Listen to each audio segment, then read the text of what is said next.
We just hope no one in the dog community is watching. Does this president really physically not like dogs? That's right, Brian. He's actually the first president in more than 100 years who's not had a dog. We launched an extensive web search that took us at least a few minutes, and we could only find one photo extant in all the land of Donald Trump with a dog. We've been making light a little bit of the president not wanting to have a dog in the house, but it's deadly serious what he does with that word. Well, that's just inaccurate. Bill Clinton was the last dog in the White House.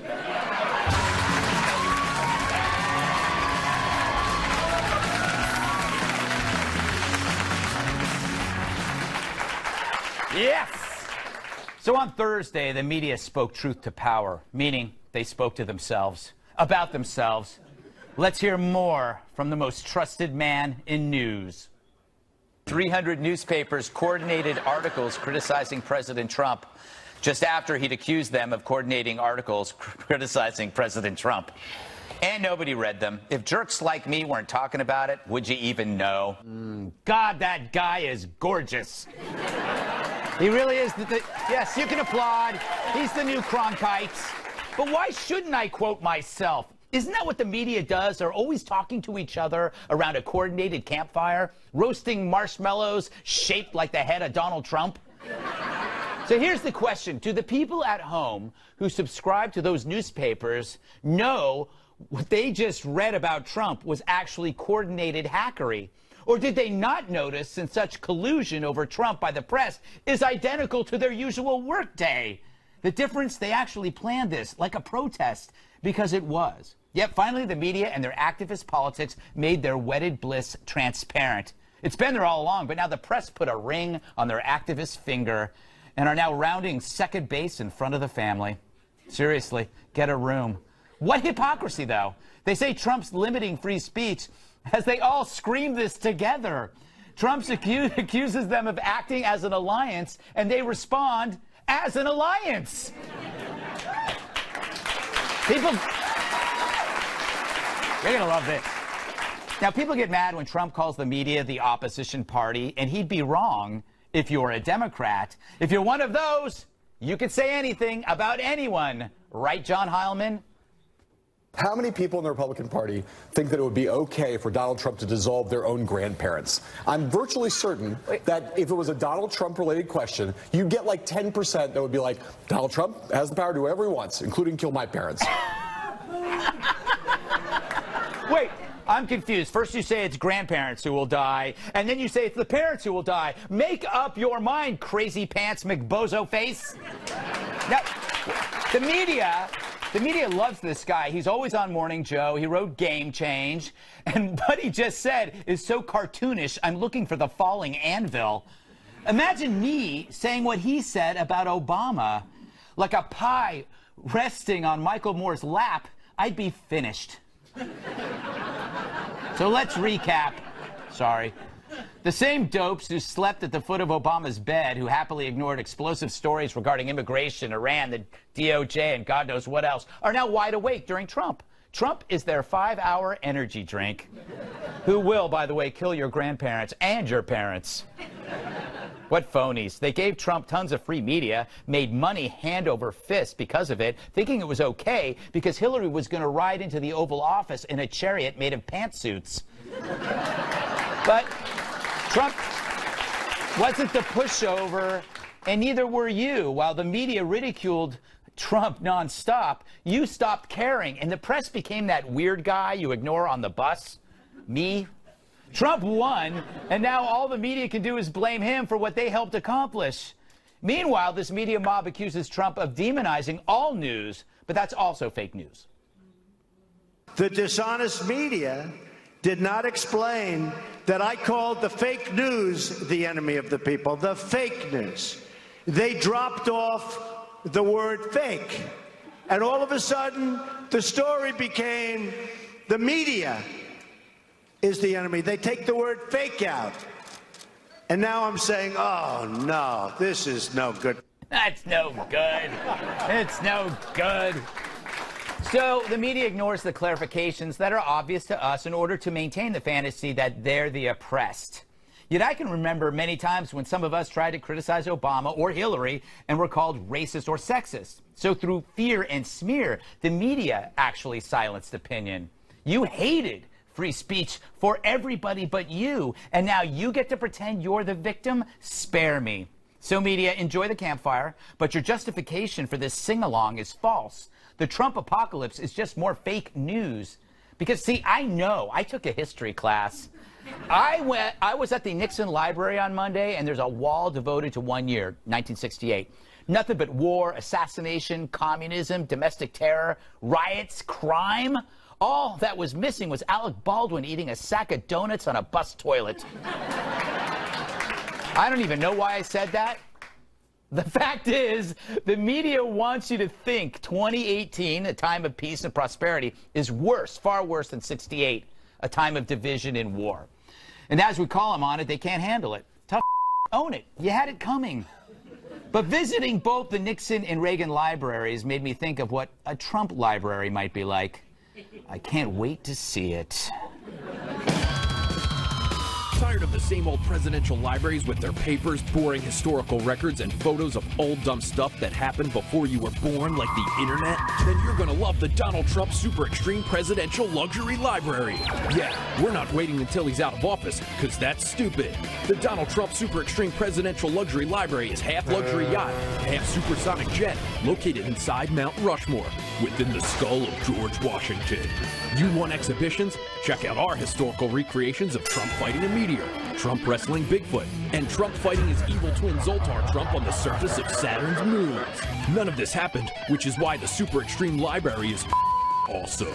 Plus, the water fountains aren't filled with water, but actual liberal tears squeezed from the faces of former Clinton staffers. You'll sit in Trump's chair, listen to his favorite rallies, and be waited on by people he crushed in debates, serving nothing but super well-done burgers. There's also a special hall of Trump's achievements, honoring when he cured all diseases with drugs he found on Mars, discovered cold fusion powered by TV ratings, replaced war with puppies, and made every day the 4th of July, except for Christmas, which lasts 2 weeks. Mementos of the presidency include the actual pantsuit Hillary Clinton wore when she found out she lost, John Brennan's security clearance, and the entire country of Canada.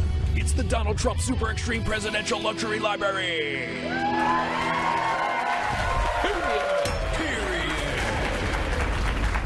Let's welcome tonight's guest. If laughter is the best medicine, then all his patients would die. Fox News radio host Tom Shillue. She's the best thing to come from Australia since Hugh Jackman's abs. FoxNews.com reporter Holly McKay. This Kit Kat won't give you a break. National Review reporter Katherine Timpf. And his neighbors begged him to stop doing jumping jacks. Former WWE superstar and my massive sidekick, Tyrus. Because it's true. Tom, what do you make of this activist press? Oh, I read every one of those, Greg. Really? Yes. I thought they were all going to be the same one, but they were all different. Oh. But it was all a variation on the same theme, which was, this is not about Donald Trump. It's about press freedom. And by the way, here's 5 paragraphs about Donald Trump. So they can't stop talking about him. But paradoxically, he knows that's what drives their ratings. I mean, for the first time, we're talking about the Sun-Times and the Houston Chronicle. So everyone's getting what they want. But you mentioned Barack Obama, which is excellent, because he complained about the press all the time. But only one press. Fox News. Yes, exactly. Yes. So what is more representative of a healthy democracy? A president who constantly complains that 90% of the media is out to get him, or the president who complains about the 5% that wasn't licking his boots? Oh, I'm glad you said boots. Yes. Glad you said. Holly, is this helping Trump when they do this stuff? Well, Trump argues that the press is colluding against him and they have a sort of a conspiracy. So what does the press do to prove that they don't have a conspiracy and that they're independent reporters?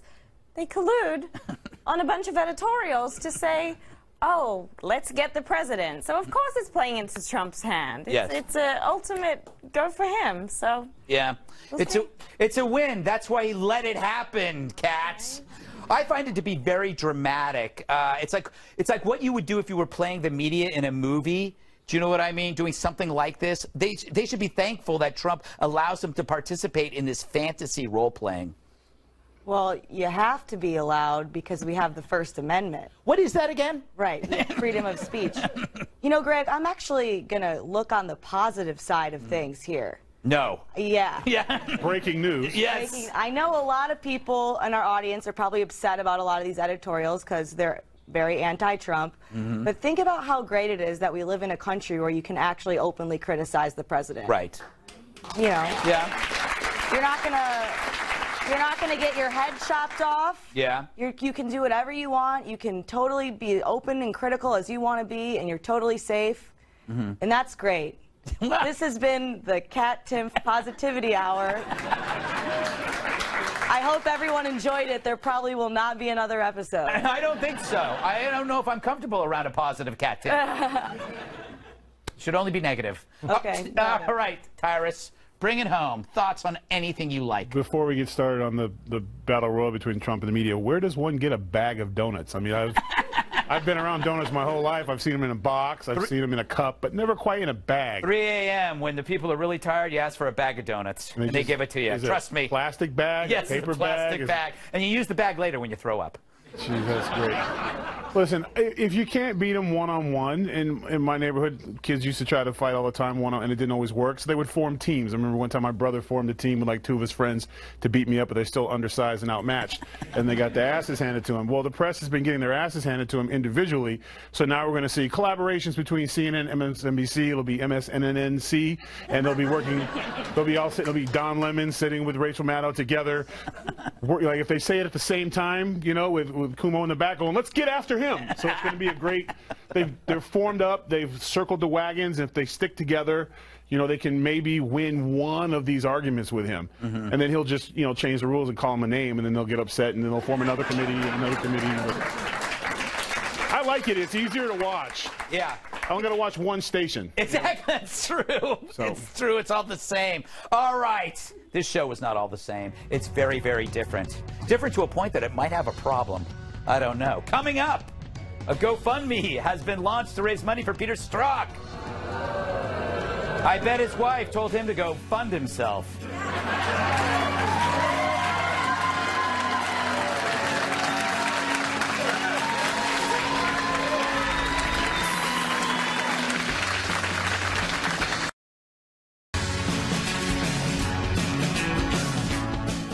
Remember Peter Strzok, the agent the FBI fired, who was investigating, stop it you, who was investigating Russian collusion in Hillary's email server while also sending anti-Trump emails to his lover? But for me, I'll always remember him as the guy who looked like he was scratching his ass with an upturned nail. Already answered that question. So now the gentleman from Maryland. Already answered that question. So now the gentleman from Maryland. Whatever he is doing right there cannot be clean. It's just not clean. Anyway, on Monday, a GoFundMe page was set up to raise money for him. In one day, they raised $325,000, and they're on their way to $500,000. This is great news because it's proof of a strong economy. To have all that money to waste on that guy. Hooray for the Trump economy. But also, that GoFundMe page pissed off so many people that they're now donating to worthier causes. Like the World War II vet who needed a stair lift. This week, his stepdaughter tweeted that she'd only raised $400 after 2 months, while everybody's donating to Strzok.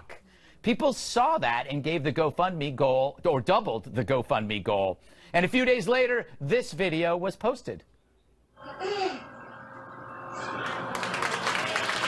Thank you, everybody. Finally, Kat Timpf, something positive coming from Twitter, right? Yeah, absolutely. Yeah. Now, you can be positive here, too. Oh, okay. No, this story just blew my mind because I always thought I was bad with money until I saw people were giving theirs to Peter Strzok. Yes. I mean, there's so much cool stuff you can do with money. You can go out to dinner. You can go on vacation. You can buy socks with pictures of your cat's face printed onto them. That's true. I mean, and if you, like, there's nothing wrong with donating money, but there are a lot of legitimate causes out there to actually donate to. Like, people are dying. That's true. That's There's true. people out there who are literally dying and who need money for potentially life-saving treatments, and you're donating money to Peter Strzok? You got fired. That is not a charity cause. And I say that as someone who was fired from Ruby Tuesday. Yeah. That's hard to do. You get another job and you move on. Yeah, and you deserve that firing. I did. Yeah, the things you did to the fries. I don't want to get into the details because I want to be able to get another waitressing job someday if I need to. Waitressing is the eternal backup job. Even I do it. All right. Holly, what do you make of this GoFundMe business? $500,000, $250,000. How much money does it take to win back your integrity, Greg? Oh, yes. Very good. Can he make millions? I don't know. Well, you know what? He's going to make, this is the other thing. He's going to make millions off a book. That's why he doesn't need any money. That book is, everybody gets a book off Trump. It's going to be a new genre of books. Yeah. People Trump fired section. Right. Yes. Right. Yeah. It's true. Tom, what are your thoughts? Should we feel sorry for Peter Strzok? Well, we shouldn't feel sorry for his lawyers. Yeah, that's true. They're all going to, I mean, because this is what lawyers do. They see how much money's available, and then they just divide it up and they lie about their billable hours. So they're like, Peter, we're working overtime, man. I've been up all night writing up legal briefs for you. I guess I need all the money. So all the money's going to his lawyer anyway. He doesn't need it. I think he should get a job like on the Hollywood Squares. He could be like the Paul Lynde of the Hollywood Squares. Yes! That little move, it reminded me of Paul Lynde. I love it. I never get tired of looking at that video, Tyrus. Is there something wrong with me? Well, is that the question?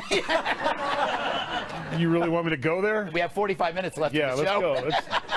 You guys will all be crying if I told you what was wrong with him. Hey, listen, I'm telling you guys right now, I am personally inspired by this story. Really? Yes, and I'm very excited about it because I'm going to start a GoFundMe in case Tyrus screws up fund.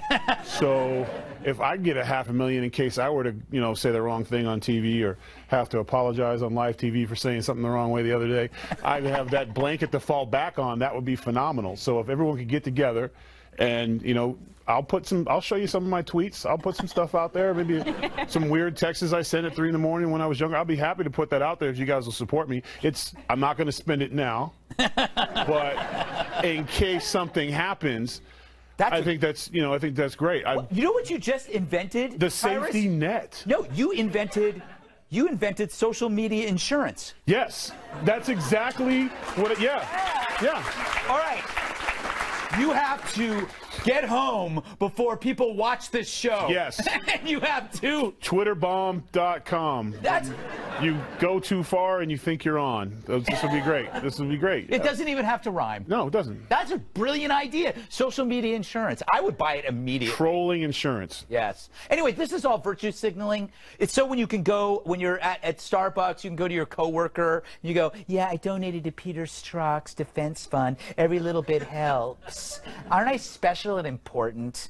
Was that a good impression? It really was. I don't know what I was doing. Pretty good. Yeah, was it pretty good? Yeah. Good. Yeah. I didn't know what gender it was, but I was convinced it was somebody. I often have that problem with myself. Which is safe, because everyone's included. Yeah, I'm very diverse. All right, still to come. A Massachusetts mayor boycotts Sam Adams beer because of Trump. Part 450 in this series, Why People Are Losers.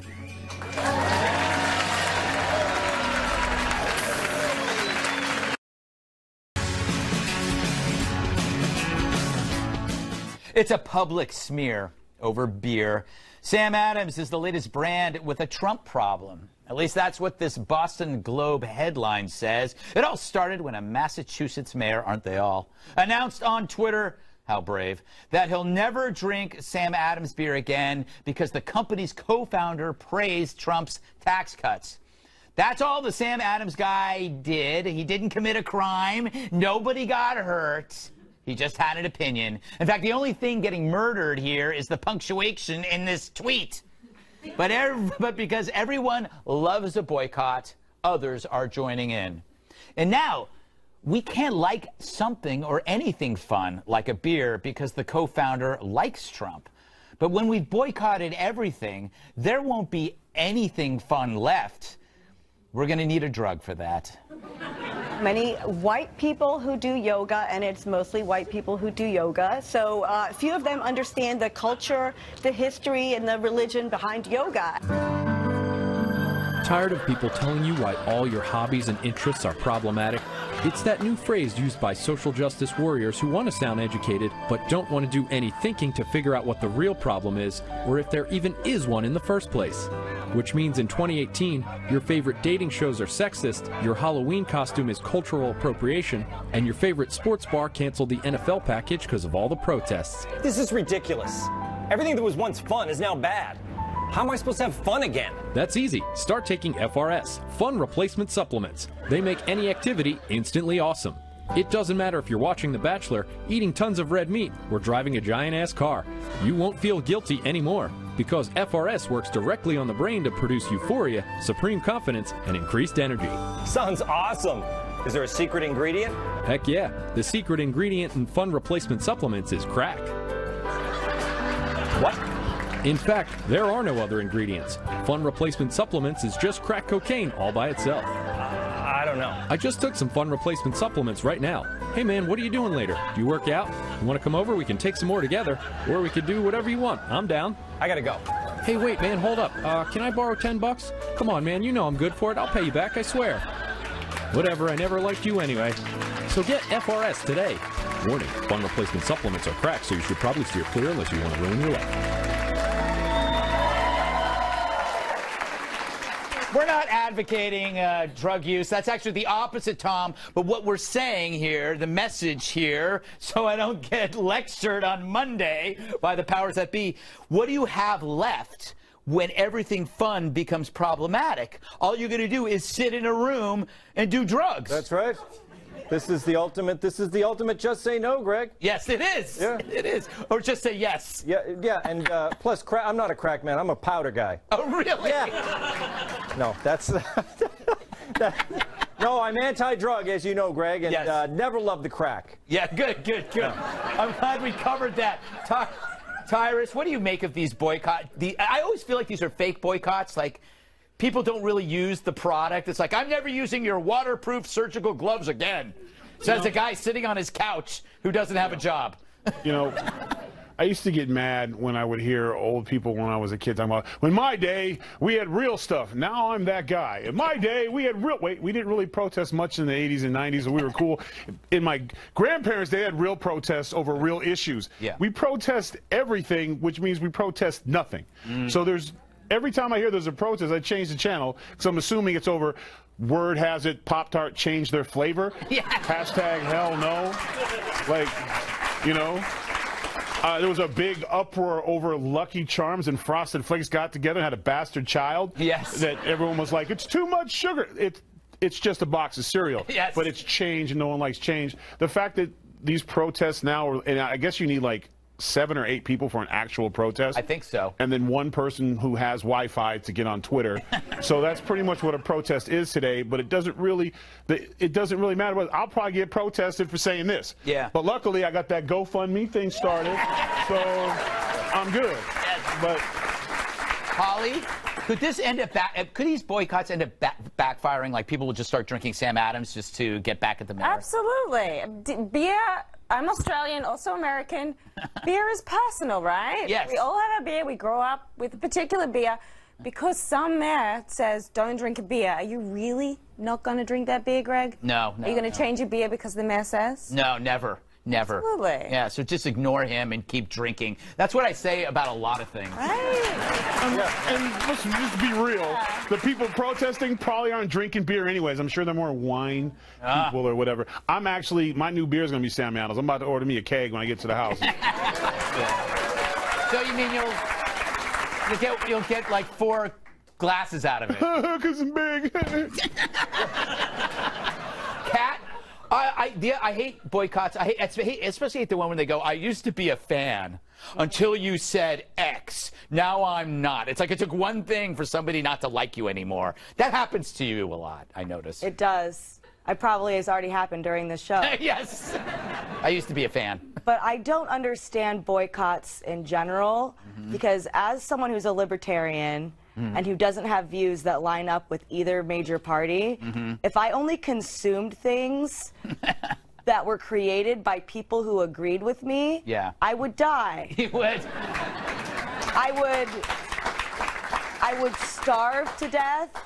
I probably wouldn't be able to use soap in the shower. And I like using soap in the shower, Greg. It's the best part. Yeah. It really is. Without soap, you're just standing there getting wet for no reason. That is true. But we don't do it. Conservatives don't boycott anything. It's liberals get upset over all he did was thank the president. Yeah. But I'm a conservative. I eat Ben and Jerry's, and it's called like Commie Crunch, and I eat it. Yes.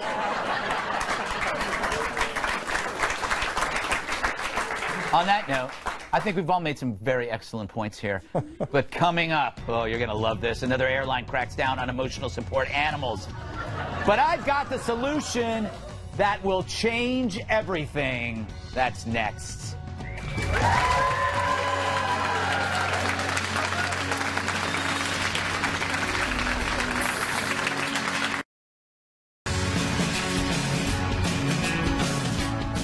They're making rodents their opponents.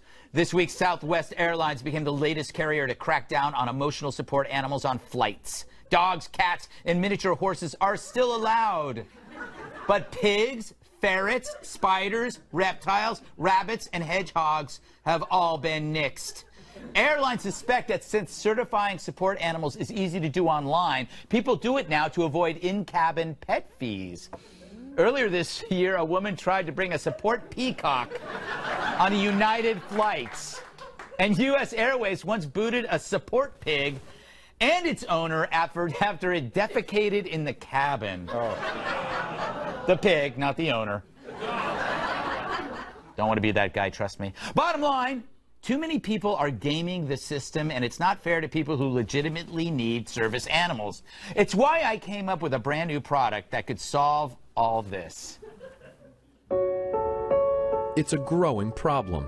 The airlines won't let me fly with my support pig anymore. What do you mean my support scorpion can't board? How am I supposed to get to Detroit without my adorable support hedgehog? What are we gonna do? Have you met Brad? He's the world's first human support animal. That's right. That handsome therapy vest means he's great at lifting people's spirits. Look, I know you're a nervous flyer, but remember, nobody knows about that thing you did on spring break in 2005, so stop thinking about it. And look, if the cops ever do find out, you'll have a whole nother adventure waiting for you. You know what? You're right. He's nurturing. Look, I know you get claustrophobic on planes, but you haven't made as many mistakes in life as you might think. I'm sure if you keep looking for him, you'll eventually find your real father. Thanks. I feel better already. And he always puts things in perspective. Hey, I get it. You're anxious because your flight was delayed. But a friend told me she thought you were cute, like Tom Hanks in You've Got Mail. In fact, you're like Tom Hanks's much less attractive younger nephew. I'll take it. Let's get on that plane. But the best part? Hello, how much for my carry-on? What is it? Oh, this is my human support animal, Brad. Oh, they fly for free. Oh, great. Oh, and ma'am, don't worry about your credit score. There's people you went to high school with who wish they had your credit score. In fact, your credit score is actually very average for someone your age. How the did he know my credit score? So order Brad today. Unlike your support animal, he's allowed on every flight.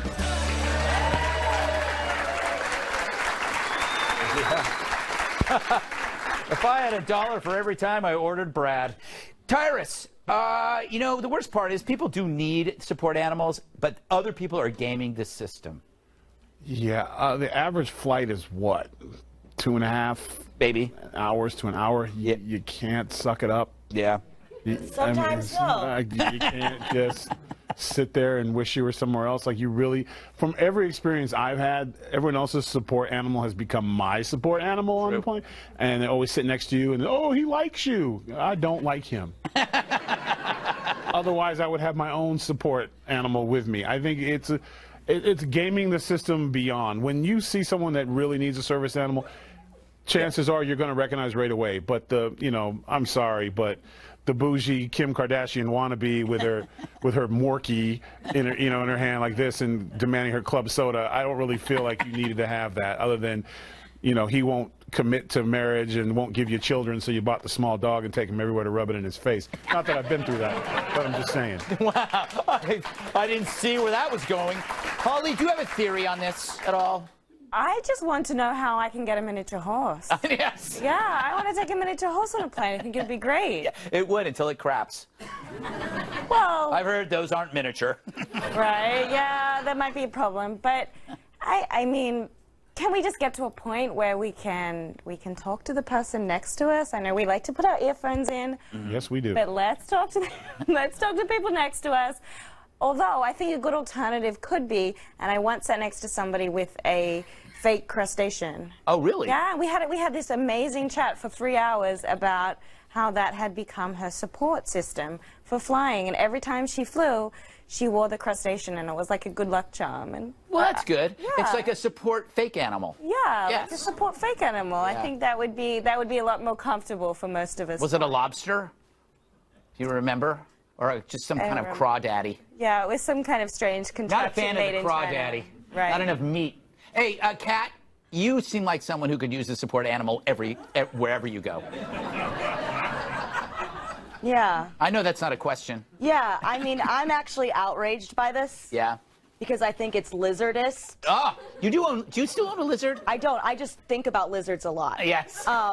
Which is way more normal than owning a lizard. But I know for a fact that you can be emotionally helped by a lizard. Right. Because just thinking about lizards makes me feel better. Right.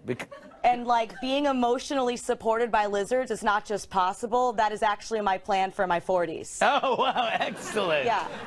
I know everyone pegs me as like a cat lady, but I'm throwing a curveball, gonna get a bunch of lizards, live in my house with all my lizards, and be perfectly happy. I can't wait. You could have them in the shower. You could. Yeah, yeah. Because they're great with water. I believe those are amphibians, Greg. Yes. Last word, Tom. I think you're too soft on these people. I don't think anyone needs an emotional support animal. A service animal, yes. For a blind guy, service animal, real thing. Emotional support, it's ridiculous. Plus, they're letting too many. I can't get water on the plane. People get their pets on the plane. No way. And they're not safe. I guess I didn't know the difference. So that there is a difference between service and like service animal. I mean, emotional support. So, but I mean, for like a veteran with PTSD, that's service. Okay, yeah, go with the vets, yeah. But it's the regular pets.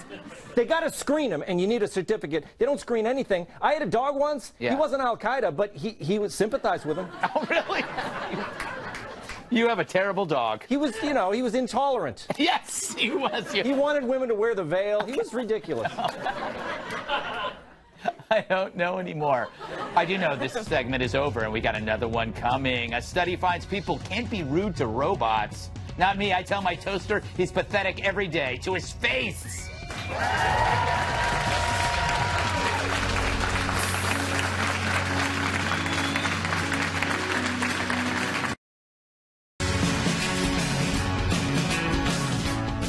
Can you be mean to a machine? A new study out of Germany finds that people can be guilt-tripped by robots. Researchers asked people to interact with a cute robot named Neo, which is seen here. He's cute. Then switch him off when told to. But then the robot started begging not to be turned off, saying it was scared of the dark. And 30% of the people complied with the robot, saying they felt sorry for him. The takeaway, quote, people treat electronic devices similar to how they would treat a fellow human being, and thus to mistreat a robot should be considered reprehensible. That wasn't my take home. I'm just terrified. In other words, I can no longer dress up my robot as Jesse Waters and flog him with my leather riding crop. Now if I could just get my cats to not fear my Roomba.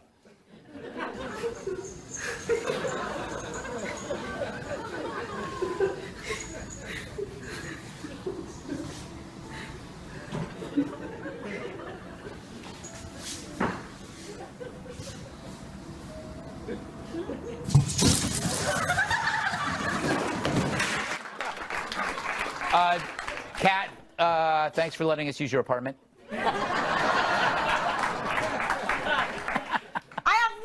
cat.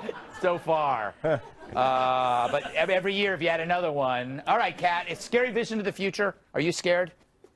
I'm not scared. At first, I kind of thought that I would actually have no problem being rude to a robot. But then I thought about it, Greg. What? I was very nice to my Furby growing up. You were? Very, like, at a time, I think I loved him more than my own parents. And the same with my Tamagotchi. I remember when my Tamagotchi went back to his own planet. Yeah. It was in the middle of the night, and I woke up my parents screaming and crying. So I think they probably liked the Furby better than me at that point, too. Oh, you had a lousy childhood, and that's hard. No, it was great. It was great. Furbies make excellent companions for people who have brothers with allergies and can't have pets like a normal child. Blame the brother. All right, Tyrus, should we make our robots less human so we're less likely to feel bad for them? It won't make a bit of difference to me. My Xbox has been screaming for help for years. Computer cheats all the time, so I'm not afraid to destroy there's been a few joysticks like that, or I talk to them like they can talk back. So I can only imagine if that robot made me upset, he wouldn't have an arm. I would literally be saw stuff to him. Like I would, because you can get away with it. I don't believe that at all. It just depends on the personality. But that particular robot would probably have a size 17 tattoo in the middle of his chest every time I'm having a bad day. Cup of water, Greg. Not playing with them. Like I don't trust them. You and I, a cup of water. That's how you get rid of the AI threat that's coming. Hey, it's coming. And so you be sweet to them if you want to, but eventually you're gonna wake up with one of those little cute things that you forgot to turn off because you were scared of the dark, about to take your esophagus out. And you think when you tell him he's afraid, he's gonna be like, oh, sorry. He's like, don't compute and rip you up. Get him now. Get him now, bruh. They're gonna fear me. I fear you, and I'm not a robot. I can't stand robots. So, Tom, what are your thoughts? We going to have like robot rights? We may. Does it just take a cup of water? Is that all it takes? Yeah, according to Tyrus. You got to make them tougher than a cup of water. We could have stopped the whole moon landing with a cup of water. Just throw it right on there. It would have stopped. I think this makes. I'm surprised the numbers aren't higher. 30% of the people didn't turn off. If a robot tells me don't turn me off, I'm not going to turn them off. Yes. I listen to the robot. I get very. You know, I have to turn on the GPS. I turned it to the male voice because that female voice, you're alone in the car with her. She's like, take a left. And you're like, thank you. Like, I'm kind of flirting with the lady on the GPS. So I was like, hey, I don't need the temptation. Yes, exactly. You're a happily married man. Yeah. You don't need to, that's cheating where you come from. I put it on the dude voice. And I'm like, hey, bro, we're out having a good time on the highway. And then suddenly you feel something. You get confused. I'm like, hey, rest area up ahead. I don't know.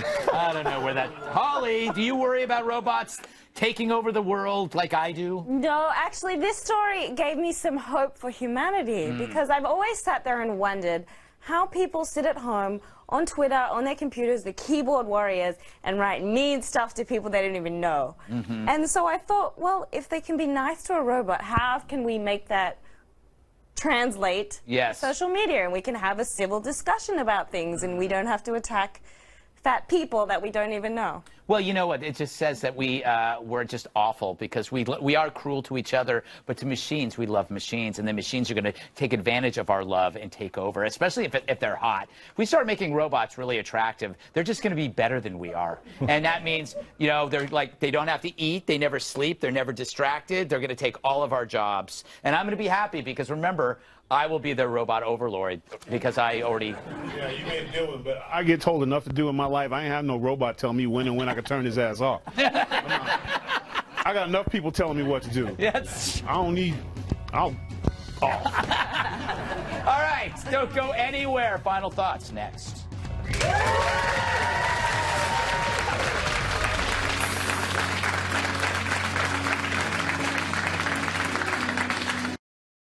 Final thoughts. It's the last thought. That's why it's called the final thoughts, okay? Tyrus. Yesterday we said goodbye to one of my favorite all-time wrestlers, Jim the Anvil Neidhart, and his funeral and services were yesterday. So my thoughts and prayers go out to him and his family. Thank you. Holly. So I think very few of us know what it is to be shot by ISIS. I have a friend here. He was shot last year and survived. So... Hi. I was in the audience. Wow. Glad you're here. I'm glad you're here. Kat. I was never shot by ISIS, but one time I texted someone and they didn't text me back. Oh, there you go. You're the real victim. All right. Thanks to Tom Shillue, Holly McKay, Kat Timpf, Tyrus, our studio audience. I'm Greg Gutfeld, and I love you.